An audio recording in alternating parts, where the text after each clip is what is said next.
Assalamualaikum warahmatullahi wabarakatuh. Waalaikumsalam warahmatullahi wabarakatuh. Selamat pagi anak-anak. Pagi Bu. Bagaimana kabarnya hari ini? Baik Bu. Ya, bagus ya kalau kabar kalian baik. Baiklah, kita memulai pelajaran kita pada hari ini. Ada baiknya kita berdoa ya. Marilah kita bersama-sama berdoa menurut agama dan kepercayaan kita masing-masing. Berdoa dimulai. Berdoa selesai. Sebelumnya Ibu ingin tanya, ada yang tidak hadir hari ini? Ada Bu. Siapa? Ada Bu. Banyak. Keterangannya apa? Izin. Nanti tidak ada sinyal. Ya Bu. Dengan temannya yang izin ataupun sakit. Oke. Sebelum Ibu memulai pelajaran pada hari ini, ada baiknya Ibu mau menanyakan pelajaran kita minggu lalu ya. Ada yang masih ingat? Kita minggu lalu belajar tentang apa? Ada Bu. Sistem ekspresi. Ya, mekanismenya. Ya, jadi minggu lalu kita belajar struktur dan fungsi sistem ekspresi. Ada yang ingat pengertian sistem ekspresi? Ada Bu. Ya, silahkan mudah. Ya, sistem ekskresi itu adalah proses pengeluaran metabolisme sisa metabolisme yang sudah tidak digunakan lagi oleh tubuh. Iya, benar sekali ya. Jadi sistem ekskresi itu adalah proses pengeluaran zat-zat sisa metabolisme yang sudah tidak digunakan lagi di dalam tubuh. Nah, apabila sisa-sisa metabolisme itu tidak dikeluarkan dalam tubuh, apa yang terjadi pada tubuh kita? Tubuh akan mengalami gangguan, Bu. Iya, tidak mengalami penyakit. Tubuh akan mengalami gangguan dan penyakit. Nah, jadi hari ini kita akan membahas gangguan sistem ekskresi pada manusia. Nah, sebelum kita masuk pelajaran selanjutnya, Ibu akan bacakan tujuan kita pada hari ini. Yang pertama, peserta didik dapat menjelaskan penyebab kelainan dan gangguan sistem ekskresi pada manusia. Yang kedua, peserta didik dapat menyebutkan dan menjelaskan minimal 5 kelainan yang terjadi pada sistem ekskresi manusia. Yang ketiga, peserta didik dapat menjaga kesehatan organ ekskresi dalam kehidupan sehari-hari. Yang keempat, peserta didik dapat menganalisis gambar yang disajikan melalui diskusi kelompok mengenai kelainan dan gangguan sistem ekskresi pada manusia. Yang kelima, peserta didik dapat menyajikan hasil analisis melalui presentasi. Nah, untuk gangguan pada hari ini ya, pada sistem ekskresi, Ibu akan lebih membahas ke ginjal.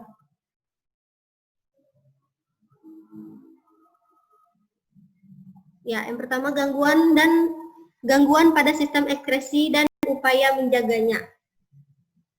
Tolong dibacakan Nur Hidayah. Gangguan pada sistem ekskresi dan upaya menjaganya. Sistem ekskresi manusia dapat mengalami gangguan atau kelainan yang disebabkan apabila organ yang berperan dalam sistem ekskresi mengalami kerusakan dan tidak dapat berfungsi dengan baik. Misalnya infeksi kuman, gaya hidup yang salah, dan kotoran hewan. Kotoran bawaan. Kotor bawaan. Ya. Jadi gangguan ekskresi itu disebabkan oleh organ yang berperan dalam sistem ekskresi itu mengalami kerusakan atau gangguan ya, sehingga organ yang ada di sana itu tidak berfungsi dengan baik lagi. Ya, yang pertama ada gangguan pada ginjal. Fungsi ginjal itu dapat terganggu karena infeksi, bakteri, radang, batu ginjal, dan sebagainya. Jika salah satu ginjal tidak berfungsi atau mengalami gangguan, maka ginjal yang satunya lagi akan mengambil alih tugas ginjal yang pertama. Namun, ginjal bisa rusak kedua-duanya dan ini akan berakibat sangat fatal karena urea akan tertimbun dalam tubuh dan menyebabkan kematian. Jadi, apabila salah satu ginjal itu mengalami gangguan, maka mau tidak mau ginjal yang satunya akan bekerja lebih keras ya untuk menggantikan fungsi ginjal satunya, sehingga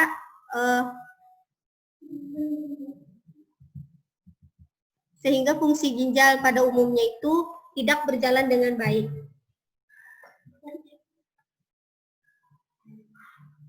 Ini ada penyakit pada gangguan pada ginjal. Yang pertama itu ada batu ginjal. Mahmudah, bacakan. Iya, Bu. Batu ginjal merupakan kelainan yang cukup sering dialami manusia. Batu ginjal berupa endapan garam kalsium yang makin lama makin mengeras dan membesar. Penyebab dari penyakit ini antara lain yang pertama urin cepat, terlalu banyak mengonsumsi mineral, terlalu banyak duduk, kurang minum air yang mengandung kerak, dan yang terakhir sering menahan buang air kecil. Ya, jadi batu ginjal ini adalah kelainan yang berupa endapan garam kalsium yang makin lama makin mengeras dan membesar ya yang ada di ginjal. Jadi penyebabnya itu urin terlalu pekat, kemudian terlalu banyak mengkonsumsi mineral, terlalu banyak duduk, kurang minum juga bisa menyebabkan batu ginjal ya. Kemudian minum air yang mengandung kerak dan sering menahan buang air kecil. Nah, jadi kalian jangan sering menahan buang air kecil ya. Takutnya nanti garam kalsiumnya itu akan mengeras atau mengendap nantinya. Ini adalah ginjal yang terkena batu ginjal. Ya, ini endapannya bisa dilihat. Dia mengendap ada di ureter. Selanjutnya, nefritis. Tolong bacakan Riri Krisnawati. Ya, terima kasih atas waktunya, Ibu. Ya. Nefritis. Nefritis adalah kerusakan bagian glomerulus ginjal yang disebabkan oleh infeksi bakteri. Nefritis biasanya disebabkan adanya bakteri Streptococcus. Rusaknya nefron mengakibatkan urin masuk kembali ke dalam darah dan penyerapan air menjadi terganggu, sehingga timbul pembengkakan di daerah kaki. Penderita nefritis bisa disembuhkan dengan cangkokan ginjal atau cuci darah secara rutin. Cuci darah biasanya dilakukan sampai penderita mendapatkan donor ginjal yang memiliki kesesuaian jaringan dengan organ penderita. Nah, terima kasih ya untuk Riri. Ya, jadi nefritis itu adalah kerusakan bagian glomerulus ginjal ya. Nah, jadi sebagian besar protein dalam darah itu berpindah ke dalam urin sehingga menyebabkan bocornya membran glomerulus. Nah, bisa dilihat itu di sini gambarnya. Nah, nefritis ini mengakibatkan air dan natrium menumpuk di tubuh sehingga mengakibatkan pembengkakan pada bagian tubuh. Selanjutnya, diabetes mellitus. Tolong bacakan siapa yang ini? Satri. Baik, Bu. Ya. Diabetes mellitus. Diabetes mellitus adalah penyakit yang ditandai adanya glukosa dalam urin. Nah, penyakit tersebut sering juga disebut penyakit gula atau kencing manis. Nah, penyakit ini disebabkan oleh kekurangan hormon insulin, dan hal ini disebabkan karena proses perombakan glukosa menjadi glikogen terganggu, sehingga glukosa darah meningkat dan ginjal tidak mampu menyerap seluruh glukosa tersebut. Akibatnya, glukosa diekskresikan bersama urin. Nah, penyakit ini dapat dicegah dengan mengontrol kebiasaan makan, olahraga secara teratur, dan kendalikan berat badan. Iya, terima kasih ya Satri. Nah, jadi diabetes mellitus itu ditandai dengan adanya glukosa dalam urin ya. Diabetes mellitus itu biasanya disebut dengan apa? Penyakit manis, gula Bu. ya, atau kencing manis. Kencing manis. Jadi, Kemanisan. Jadi sehingga orang yang mengalami diabetes mellitus itu biasanya untuk mengobatinya dia biasanya suntik insulin ya, untuk membantu kerja dari ginjal. Atau juga mengurangi makan nasi ya biasanya. Baik, Anda tuh ya, Bu. Ini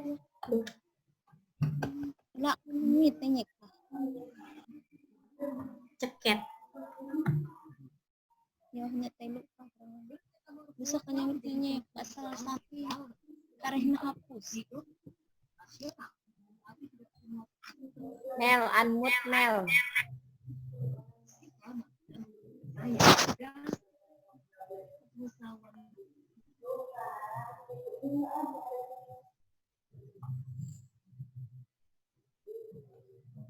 Ya, lanjut. Nah, ini seperti yang kita lihat pada gambar ya. Pembuluh darah kecil pada ginjal rusak secara perlahan yang disebabkan oleh kadar gula yang tinggi di dalam darah dan akan mempengaruhi kemampuan ginjal. Terus seperti yang kita lihat di gambar itu protein dalam urin itu kelebihan sehingga dia menghambat kerja ginjal. Gagal ginjal. Selanjutnya gagal ginjal.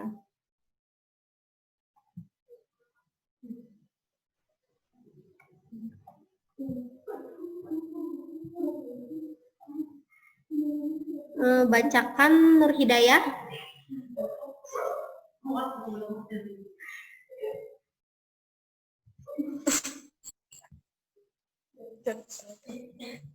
Gagal ginjal adalah kelainan ginjal yang tidak berfungsi sebagaimana mestinya. Sebagai alat penyaring darah, gagal ginjal terjadi jika salah satu ginjal tidak berfungsi. Kegagalan salah satu ginjal ini akan diambil alih tugasnya oleh ginjal lain. Namun keadaan ini akan tetap menimbulkan resiko sangat tinggi karena menyebabkan penimbunan urea dalam tubuh dan kematian. Penderita gagal ginjal sementara dapat ditolong dengan cuci darah secara berkala. Penyakit ini dapat diatasi dengan cangkok ginjal atau menggunakan ginjal tiruan sampai ginjal yang asli dapat kembali berfungsi. Ya, terima kasih ya Nur Hidayah. Jadi gagal ginjal itu adalah klaim ginjal yang tidak berfungsi sebagaimana mestinya ya sebagai alat penyaring darah. Nah, jadi salah satu cara mengatasi gagal ginjal ini adalah transplantasi ginjal ya, atau biasa kita sebut cangkok ginjal. Atau juga bisa menggunakan ginjal tiruan ya, sampai ginjal yang asli dapat kembali berfungsi. Tapi jika kita tidak mendapatkan cangkok ginjalnya, bisa dengan cuci darah secara berkala. Nah, bisa kita lihat pada gambar ginjal yang gagal ginjal dan normal.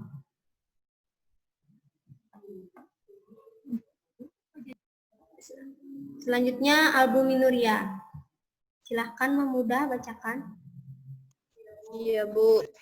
Albuminuria adalah suatu kelainan pada mana di dalam urin terdapat albumin atau protein. Hal ini disebabkan oleh kerusakan pada globulus yang menyebabkan protein lolos dan masuk ke dalam nefron. Untuk mengurangi resiko terjadinya albuminuria, bisa dimulai dengan membiasakan diri minum 8 gelas sehari, walaupun sebetulnya tidak merasa haus.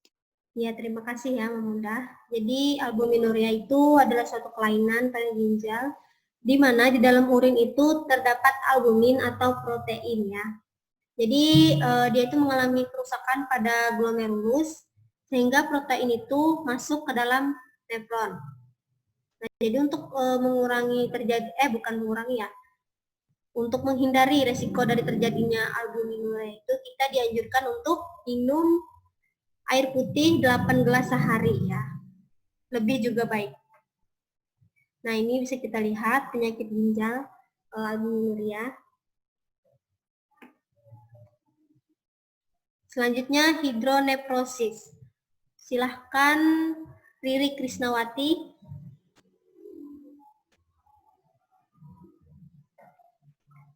Ya Bu, terima kasih. Selanjutnya hidronefrosis.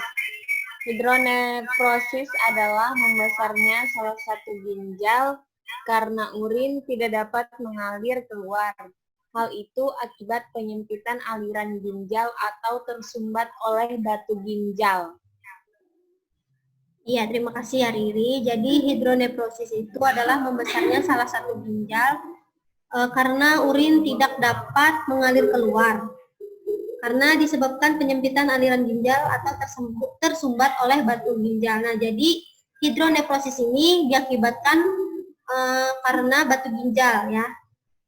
Bisa dilihat itu perbedaan ginjal yang normal dan juga ginjal yang terkena hidronefrosis di bagian distal renal pelvisnya ya. Itu banyak sekali sumbatannya dan juga oleh batu ginjal. Selanjutnya, upaya menjaga kesehatan sistem pernapasan. Yang pertama, perbanyak minum air putih. Ya, jadi upaya kita menjaga kesehatan kita itu dengan cara perbanyak minum air putih. Kemudian mengatur pola makan, ya, jangan sampai makan sembarangan atau telat makan. Dan jangan gampang minum obat atau jangan sering minum obat. Nah, ini lebih ditekankan lagi ya. Sebenarnya kita bisa saja minum obat, tapi jangan terlalu sering minum obat karena itu bisa memperberat kerja dari ginjal kita ya untuk menyaringnya. Dan juga kandungan dari obat itu juga kan berat ya, sehingga ginjal kita itu juga sulit untuk menyaringnya gitu. Makanya kalau kalian minum obat itu biasanya dianjurkan banyak minum air putih untuk membantu ginjal kita bekerja. Kemudian hindari stres.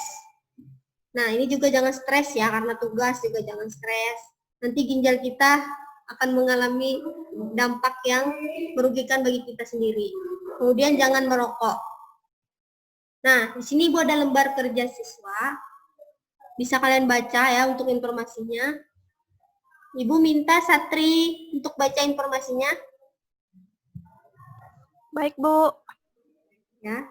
Di sini ada informasi yaitu alat-alat tubuh yang berfungsi dalam proses ekskresi termasuk dalam sistem ekskresi, sisa metabolisme karbohidrat dan lemak menghasilkan CO2 dan H2O.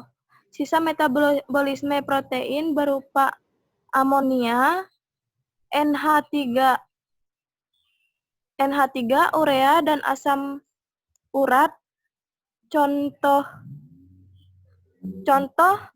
air tubuh manusia yang dapat mengekskresikan sisa metabolisme adalah paru-paru, ginjal, dan kulit. Ginjal yang tidak berfungsi dengan baik menyebabkan proses ekskresi terganggu, karena ginjal merupakan salah satu organ ekskresi.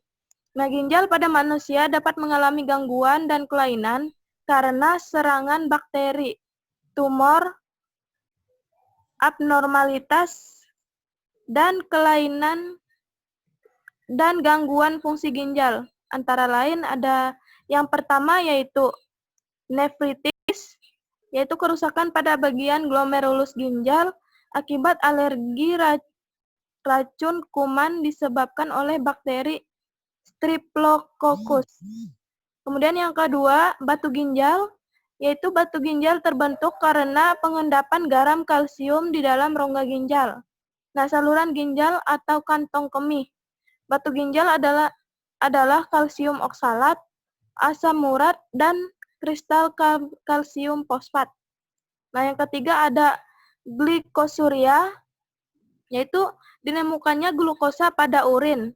Adanya glukosa dalam urin menunjukkan adanya kerusakan pada lambung ginjal. Nah, adapun fungsi ginjal sebagai alat pengeluaran utama, antara lain yang pertama, membuang sisa metabolisme tubuh, mengatur keseimbangan air dan garam di dalam darah, membuang zat-zat berbahaya bagi tubuh, kemudian yang terakhir mengeluarkan tekanan darah dalam arteri dan mengeluarkan kelebihan zat-zat asam atau basa.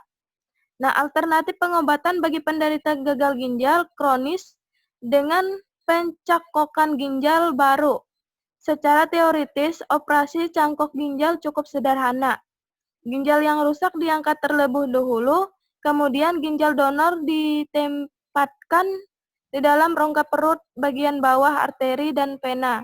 Masalah utama pada pencakokan ginjal adalah penolakan oleh sistem imun. Ya, terima kasih Satri sudah membacakan. Yang lain juga sudah baca dan mendengarkan? Sudah, Bu. Ya, kalau sudah dibaca, screenshot ya. Screenshot dulu karena di slide berikutnya ada pertanyaan. Udah di screenshot? Sudah. Ya, ini. Nah, dibaca langkah kerjanya dan pertanyaannya. Kalian kerjakan ya, Ibu beri waktu 5 menit.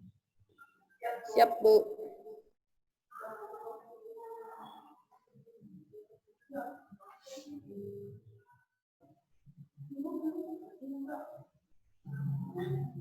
Kalau ada yang sudah, langsung jawab. Ya. Silakan Mang Mudah. Baik, terima kasih atas kesempatannya, Bu. Di sini saya jawab nomor 1. Ya. Yang pertanyaannya, jelaskan macam-macam kelainan dan gangguan fungsi ginjal. Yang pertama itu ada anuria. Gejala masalah yang pertama dapat dilihat di urin. Anuria merupakan kegagalan ginjal dalam memproduksi urin. Terus yang kedua ada glikosuria. Gejala ginjal berikutnya ditunjukkan dengan adanya kandungan gula dalam urin. Penyakit ini diakibatkan oleh badan manusia yang bertugas untuk menyaring darah. Yang ketiga ada albuminuria. Gejala bermasalah berikutnya yang bisa dikenal adalah munculnya albuminuria. Albuminuria merupakan kelainan pada ginjal yang diakibatkan oleh naiknya tingkat permeabilitas membran glomerulus. Selanjutnya ada hematuria. Ginjal bermasalah lainnya adalah munculnya hematuria. Hematuria merupakan kondisi urin mengandung sel-sel darah merah yang juga disebabkan oleh iritasi atau radang pada sel-sel ginjal. Yang selanjutnya ada bilirubin. Bilirubin diakibatkan karena adanya penguraian hemoglobin yang berlebihan atau akibat disfungsi hati. Yang selanjutnya ada glomerulonefritis atau radang ginjal adalah gejala ginjal yang umumnya diakibatkan oleh reaksi alergi terhadap racun yang diproduksi bakteri Streptococcus. Yang selanjutnya ada cystitis, merupakan radang pada kantung kemih yang disebabkan infeksi bakteri, luka mekanis, atau infeksi bakteri. Yang selanjutnya ada pyelonefritis, gejala ginjal bermasalah. Berikutnya adalah munculnya pyelonefritis yang merupakan radang atau infeksi pada ginjal. Yang ke-9 ada nefritis, adalah bocornya membran glomerulus yang menyebabkan sejumlah besar protein dalam darah berpindah ke dalam urin. Yang ke-10 ada polikistik. Tanda-tanda penyakit ginjal lainnya adalah munculnya polikistik. Polikistik merupakan kerusakan saluran ginjal yang menyebabkan munculnya kista di sepanjang saluran ginjal. Selain itu, kondisi ini juga menyebabkan bagian ginjal yang berfungsi menyaring darah akan rusak. Yang terakhir, batu ginjal. Disebabkan oleh zat-zat dan mineral tertentu di dalam darah yang akhirnya membatu di dalam ginjal. Batu ginjal dapat menyebabkan nyeri yang sangat berat dan Jika ukurannya besar. Batu tersebut bisa menghambat aliran urin pada sistem saluran kemih.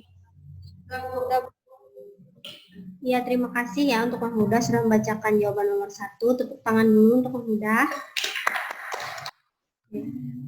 Jadi, macam-macam kelainan dan gangguan fungsi ginjal itu ada banyak ya. Ada berapa tadi sekitarannya? 11 ya.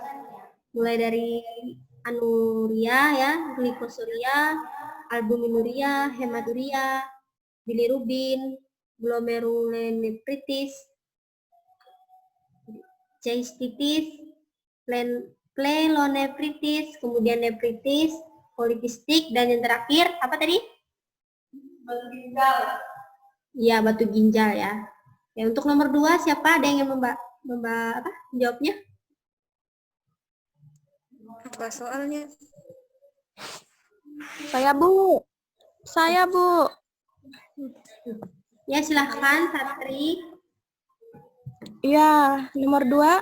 Jelaskan faktor-faktor yang mempengaruhi terjadinya gagal ginjal. Nah, gagal ginjal akut adalah kerusakan ginjal berat yang baru terjadi selama beberapa jam atau beberapa hari.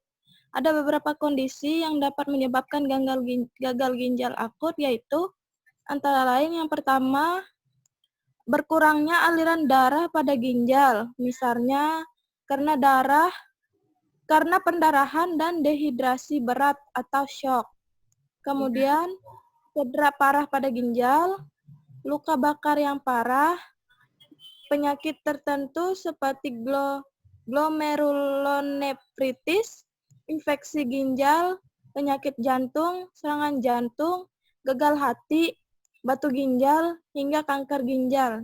Nah, komplikasi hipertensi akibat hipertensi berat yang tidak diobati. Selanjutnya, infeksi parah seperti sepsis, alergi parah atau sering disebut anafilaksis. Kemudian yang terakhir, baru menjalani operasi besar. Ya, terima kasih untuk Satri ya telah menjawab nomor 2. Tepuk tangan dulu untuk Satri. Ya, jadi faktor-faktor yang mempengaruhi terjadinya gagal ginjal itu ya, yang pertama itu adalah berkurangnya aliran darah ya tadi pada ginjal. Misalnya saja karena pendarahan dan dehidrasi. Kemudian cedera pada ginjal, luka bakar yang parah, dan banyak lagi tadi ya yang sudah dijelaskan teman kalian tadi. Dan juga karena operasi besar juga bisa ya menyebabkan gagal ginjal. Oke, jawabannya betul ya. Untuk nomor 3, siapa yang ingin menjawab? Ya, silahkan.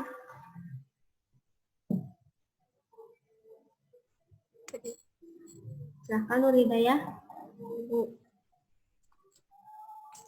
Untuk nomor 3, jelaskan pengertian cangkok ginjal dan mengapa keluarga terdekat lebih diutamakan sebagai donor untuk cangkok ginjal.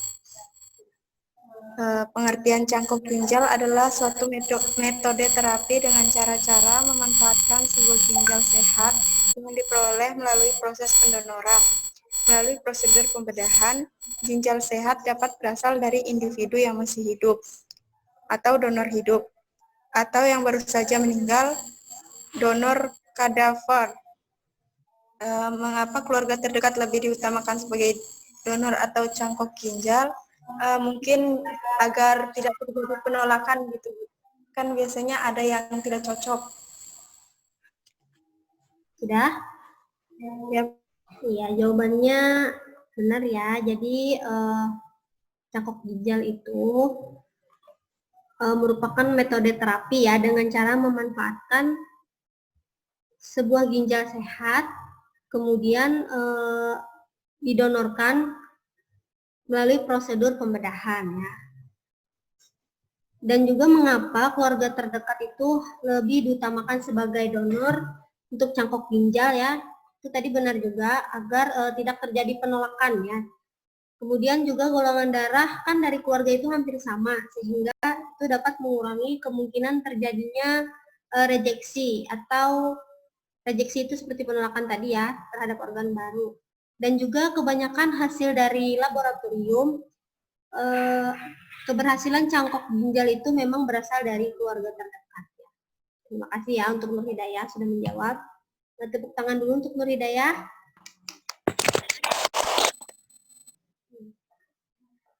Ya, nomor 4 ada yang ingin menjawab?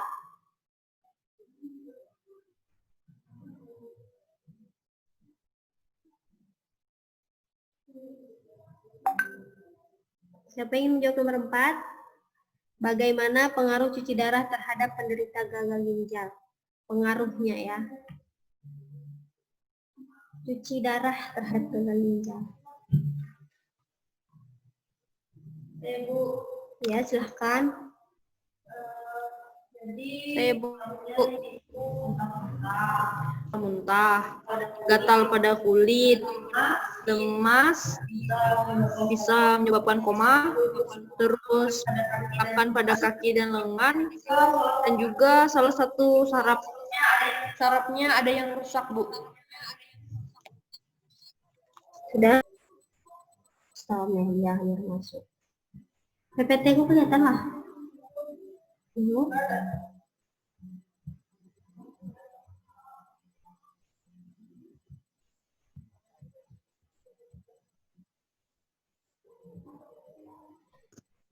Ya, jadi benar sekali ya. Bisa tepuk tangan dulu untuk Mahmudah. Ya, jadi pengaruh cuci darah itu pada penderita gagal ginjal itu biasanya muntah-muntah, kemudian gatal pada kulit, bisa koma, bisa juga lemas, dan juga pembengkakan pada kaki dan lengan. Kemudian bisa jadi juga sarafnya mengalami kerusakan. Ada yang bisa menyimpulkan dari langkah kerja. Dari pertanyaan-pertanyaan tadi ada yang bisa menyimpulkan? Ya, silakan Riri. Ya, saya mencoba untuk menyimpulkan pembelajaran pada hari ini atau dari pertanyaan-pertanyaan diskusi kelompok tadi. Jadi sistem ekskresi itu adalah sistem yang mengeluarkan zat-zat sisa metabolisme di dalam tubuh yang tidak diperlukan lagi. Nah, apabila zat-zat tersebut ya tidak dikeluarkan oleh tubuh, maka mengakibatkan sistem ekskresi kita menjadi terganggu. Contohnya tadi kan misalnya terkena gangguan pada fungsi ginjal, misalnya batu ginjal, gagal ginjal, dan lain sebagainya. Nah, untuk gagal ginjal tadi, untuk batu ginjal tadi itu disebabkan oleh kita terlalu banyak, misalkan terlalu banyak duduk, kemudian terlalu sering menahan air kencing ya. Kemudian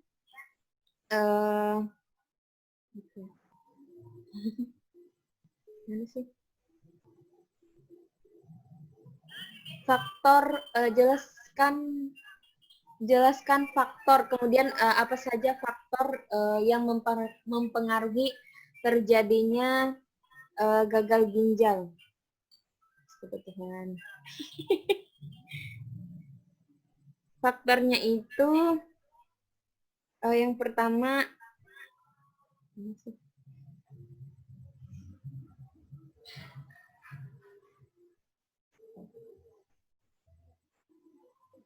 berkurangnya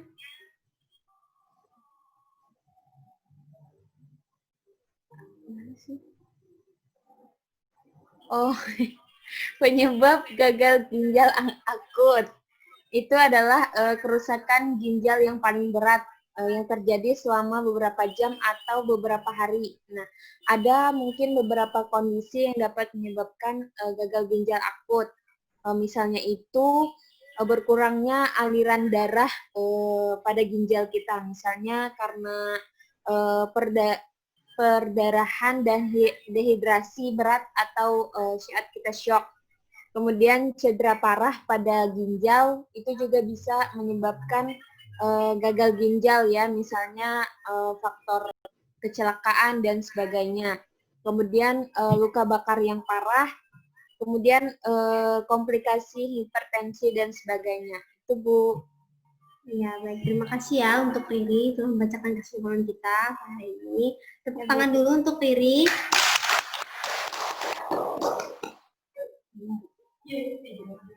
Oh, baiklah.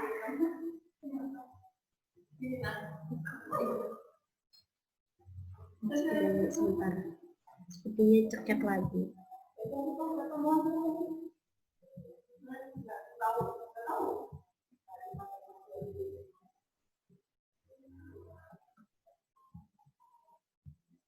Ya, baiklah, Ibu akan membacakan kesimpulan kita pada hari ini ya.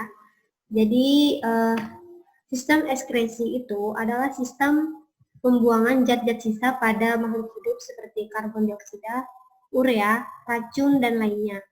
Sistem ekskresi manusia itu dapat mengalami gangguan atau kelainan yang disebabkan karena sesuatu. Misalnya saja infeksi kuman, gaya hidup yang salah, kecelakaan, atau faktor bawaan. Berbagai penyakit sistem ekskresi itu ada banyak ya, seperti nefritis, diabetes, gagal ginjal, albuminuria, hepatitis, dan banyak lagi. Kemudian untuk upaya menjaga kesehatan sistem ekskresi itu perbanyak minum air putih, mengatur pola makan, jangan gampang minum obat atau jangan sering minum obat, hindari stres, dan jangan merokok. Oke, sebelum kita mengakhiri pelajaran kita, Ibu akan memberikan kalian soal evaluasi ya. Bentar, tiketnya ya. Oke, itu. Bisa dibaca dan dijawab. Ada 5 soal ya. Kalian screenshot dulu. Slide 1, sudah?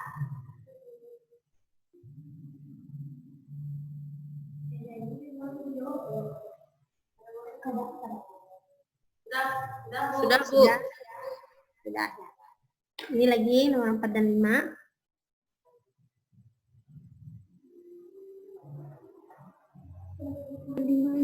Sudah Bu. Sudah. Nah, jadi soal evaluasi nanti Ibu tunggu ya jawabannya jam 3 sore ya, batas waktu yang ngumpul. Bu. Menambah nilai kalian nanti. Oke, mungkin sampai di sini pembelajaran kita pada hari ini. Ibu harap kalian bisa lebih belajar lagi supaya tidak lupa ya pelajaran pada hari ini. Dan juga jangan lupa belajar buat pelajaran selanjutnya tentang gelombang dan getaran ya untuk minggu depan. Nah, sebelum kita mengakhiri pelajaran kita pada hari ini, ada baiknya kita berdoa dulu ya.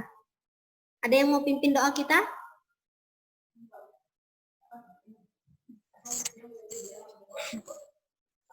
Marilah teman-teman kita berdoa menurut ajaran dan kepercayaan kita masing-masing. Berdoa dimulai. Berdoa selesai. Ya, terima kasih ya Nabi Daya sudah membacakan doanya. Nah, cukup sekian dan terima kasih ya untuk ini. Assalamualaikum warahmatullahi wabarakatuh. Selamat pagi anak-anak. Waalaikumsalam warahmatullahi wabarakatuh. Selamat pagi Bu.